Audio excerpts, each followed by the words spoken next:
And I'd like to introduce my hero, feminist icon, Gloria Steinem.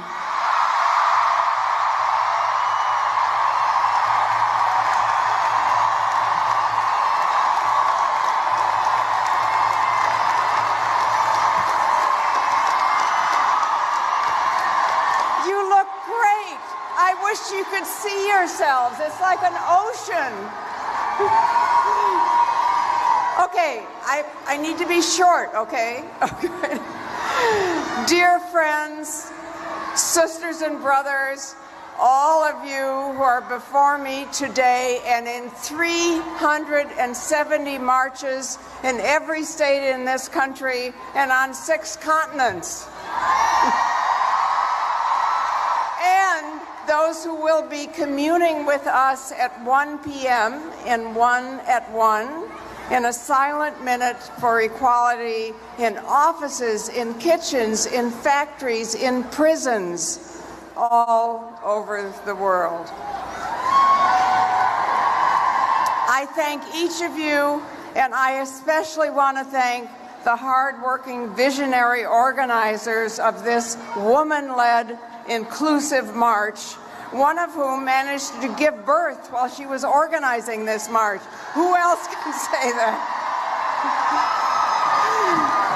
Thank you for understanding that sometimes we must put our bodies where our beliefs are. Sometimes pressing send is not enough.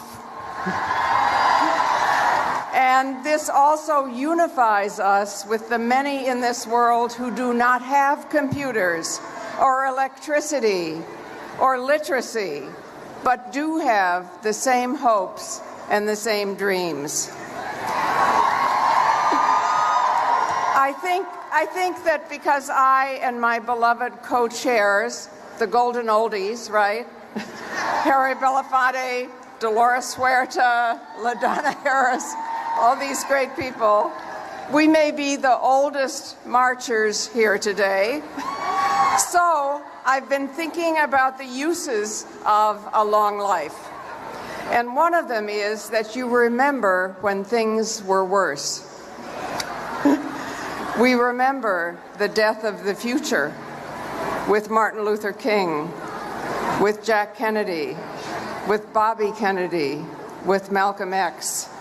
Without those deaths, for instance, Nixon would not have been elected, and there would not have been many of the wars we have had. Now, our great leaders like Barack Obama and Michelle Obama are still with us. And remember how much we feared they might not be, and how much threat there was, in fact, on their lives. And they are with us. And now our honored Bernie Sanders is still with us. And not only with us, but he's focusing on economic justice and achieving free universal college education in my state of New York. Right? And now Hillary Clinton is alive.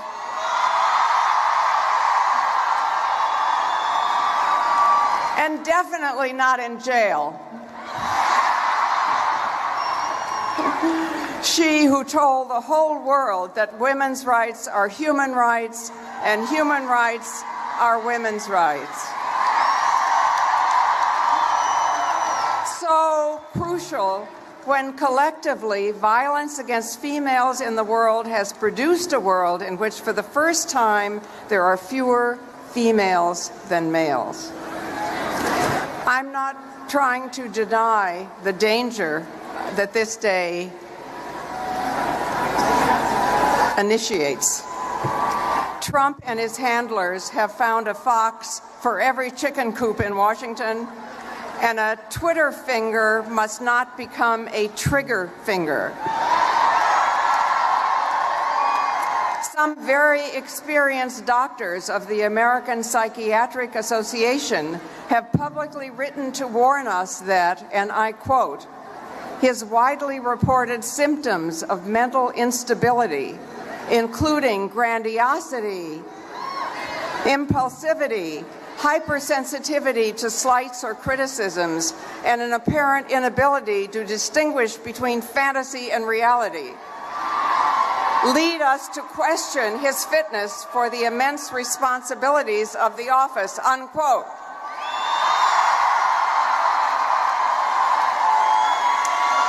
This was on full display in his inaugural address yesterday. Everything that happened before him was a disaster, and everything that he would do would be fantastic, the best ever, miracles, and all the superlatives.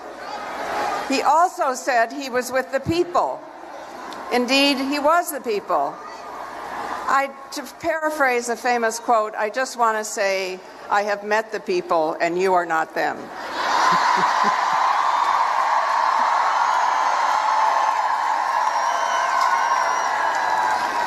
We are the people. Just this march in Washington today required 1,000 more buses than the entire inauguration. 1,000 more.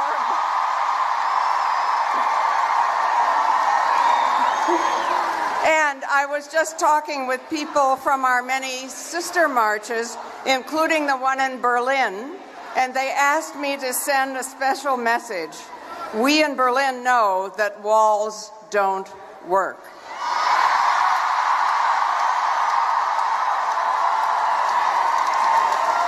And remember Poland, where last month the government passed an anti-abortion law, and 6 million women turned out in the streets, and they had to change it.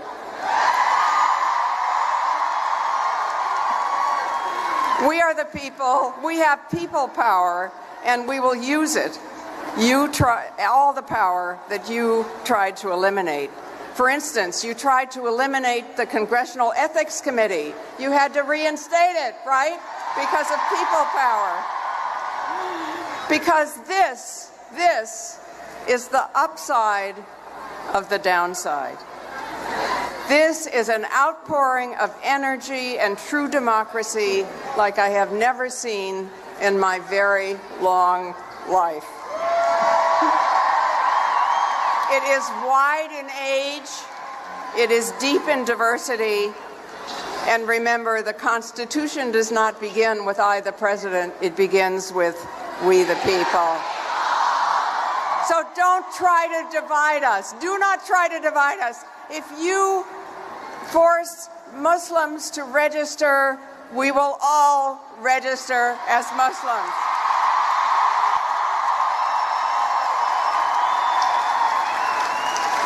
I know that there are women here from corporations and media and all kinds of places that make it kind of risky for you to say what you care about, what you feel, and what you support.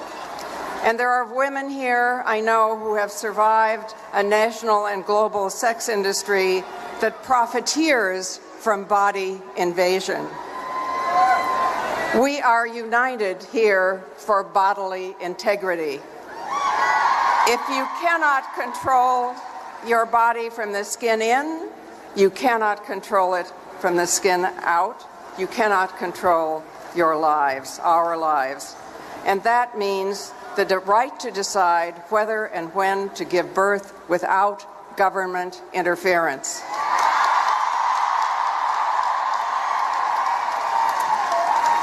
We are here and around the world for a deep democracy that says we will not be quiet, we will not be controlled, we will work for a world in which all countries are connected. God may be in the details, but the goddess is in connections.